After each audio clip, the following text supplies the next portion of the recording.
For more on this, we can bring in our correspondent in Baghdad, Lina Malers. Now, Lina, early voting underway as we've been discussing, but there are concerns that overall turnout on election day could be even lower than 2021 when just 41% of voters cast their ballot. Now, you're standing by at a polling station. So what more can you tell us about voter turnout? As you can see behind me, there are military men, they're members of the security forces, the army have started voting today. And today we've seen a large turnout, over 70%, but that is with the security forces, which are called upon to vote by leaders of the military and security forces. In the general election, there is a fear that this election will be a low turnout, even lower than the turnout we had in last election. We have the turnout of 40% is not among the whole population. It's only among the voters that have registered.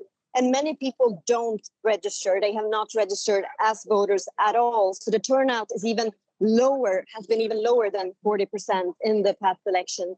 A stark contrast from the first election after the American invasion in 2005, where there were over 80% of Iraqis that went voting. But since then, they have lost faith in the capacity of the politicians to change things for the better in their lives. Now, Lina, what sort of impact is the clerics' call for a boycott having?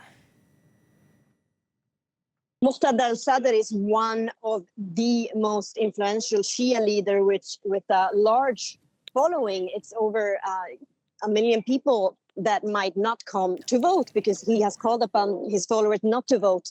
In the previous elections, we heard messages all over Baghdad calling upon his followers to go vote. This time, this has not been the case. There's not a single poster, election poster in Madinat al-Sadr, Sadr city, where many of his followers live. So there would be, that is expected to have a huge impact on the electoral results. Now, Lina, as we'd mentioned, there's over 7,700 candidates running. Could you tell us a bit about the differences between the campaigns of the Shiite, Kurdish, and Sunni communities?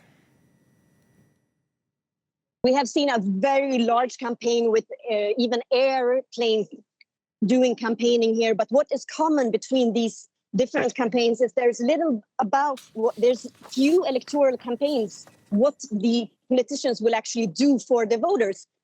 How will they change the situation of electricity? How will the schools get better? How will the hospitals get better? The questions that people here in Baghdad actually care about are not being talked much about within these electoral campaigns that have cost billions of dollars. We have seen spending that is extravagant in this election.